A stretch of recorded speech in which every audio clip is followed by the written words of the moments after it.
Bom dia, boa tarde, boa noite, independentemente do horário que você está assistindo. Está começando agora mais um vídeo da série Gigante do Futebol Brasileiro. E hoje vamos falar do Fausto Silva. Não esse Fausto Silva, e sim esse daqui. Ele viveu, mas a única coisa que se sabe é que por viver em um condomínio mais pobre e fechado, acreditava-se que sua infância também foi mais ou menos nesse nível. Uma infância mais pobre. Alguns acreditam que foi pobre em nível extremo. Ou seja, ele não tinha condições básicas de, por exemplo, higiene, educação e até mesmo alimentícia. Porém, alguns dizem que não foi tudo isso. E sim, foi uma infância pobre, porém não chegava a esse estado extremo. O jogador que começou a sua carreira profissional do Bangu era um meia-direita que na época não tinha nada de tão brilhante. Ainda assim, é um dos principais jogadores do time e por causa disso, convenceu muito bem a parte da diretoria do Vasco. Seu amigo Tinoco foi um dos principais nomes que realmente conseguiu convencê-lo a vir para o Rio de Janeiro e jogar na equipe vascaína. E com uma proposta que prometia dar a ele um salário muito bom na época, ainda assim não o bastante para se viver de futebol, mas muito bom comparado ao que ele recebia no Bangu, foi acabando cedendo essa vontade dele, que foi jogar no Vasco, onde ele principalmente teve seu destaque maior. Ele era um jogador que, diferente do Friedrich, ele era um jogador mais parecido com os da época mesmo. Era mais alto, mais parrudo, porém ele era um jogador negro e tinha suas desvantagens em questões sociais. Muitos pensavam que ele era um jogador pior só por causa das questões raciais. E com pouco a pouco ele realmente conseguiu se tornar um dos principais nomes do time. Jogava na posição center half ou meia central, como chamado na época, que tinha uma função totalmente diferente. A formação do time era 4-1-4. Ele tinha uma função impressionante no campo, onde ele teria que voltar para defender e atacar, fazer os passes. Ele basicamente era o que mandava no jogo. Era basicamente o meio dos dias de hoje, só que sem um apoio de, por exemplo, os volantes, que geralmente cobrem a função defensiva desse meio. Voltando um pouco, falando dele agora na seleção foi o seu principal destaque, principalmente em jogos internacionais. Com tudo isso acontecendo, começou a primeira Copa de 1930. Nessa Copa, onde os brasileiros queriam bastante ganhar, que aconteceria no Uruguai, a maioria dos brasileiros da época não foram. Isso por causa que os jogadores da Federação Paulista não conseguiram ir com a seleção carioca, até porque alguns problemas de jogadores invalidados acabaram fazendo com que a seleção paulista deixasse de se unir à seleção carioca. Então a seleção carioca brasileira acabou indo representando o Brasil nessa Copa, onde o Brasil acabou indo com muitos jogadores inexperientes. Muitos tremiam de medo de fazer jogo feio. Fausto era uma exceção. Ele realmente queria jogar e mesmo perdendo ou até mesmo jogando mal, ele acreditava que aquele sim era um jogo que eles teriam se esforçar. Até porque todos sabiam da situação da seleção e ele, como ele mesmo falava, que não era feio a seleção perder, e sim feio não participar e desistir antes do jogo, o que muitos jogadores fizeram.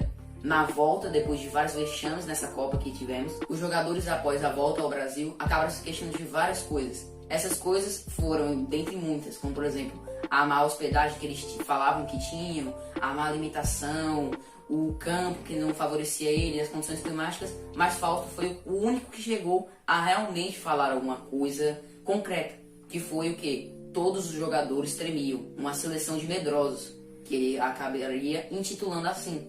Muitos jogadores, é claro, ficaram incomodados, até porque não queriam passar esse vexame, mas por causa disso foi seu principal destaque, até porque ele assumiu a culpa, trabalhou realmente como um verdadeiro capitão e mostrou que mesmo com ele carregando o time não era possível daquela seleção ganhar, e ele aceitava isso, embora os outros jogadores acabaram falando todas essas coisas.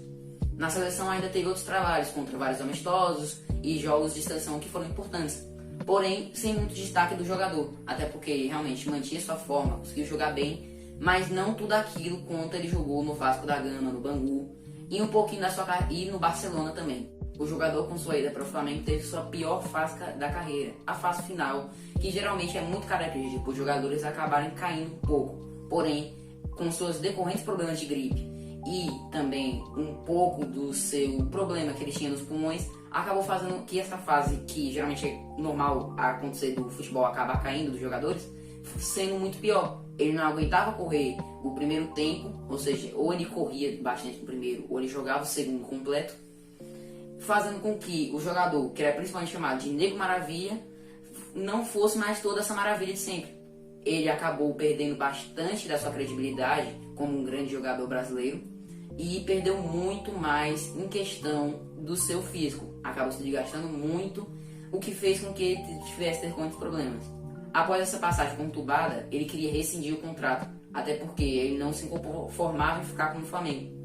Com isso, o Flamengo acabou multando ele por seus problemas de comportamento, muitas expulsões que ele estava tendo por conta de problemas irritados, e ele foi para o Nacional, os mesmos problemas. Ele não conseguiu se sair muito bem, problemas de fôlego, cansaço físico, que era muito comum ele ter, e não acabou fazendo com que ele voltasse para o Brasil, voltasse arrependido, e o Flamengo obrigou ele, até mesmo taxou uma multa no seu salário em 60%, a que ele se entregasse em praça pública, fazendo uma carta, uma nota oficial, se desculpando com o clube, elogiando os treinadores e elogiando basicamente toda a parte da diretoria em si.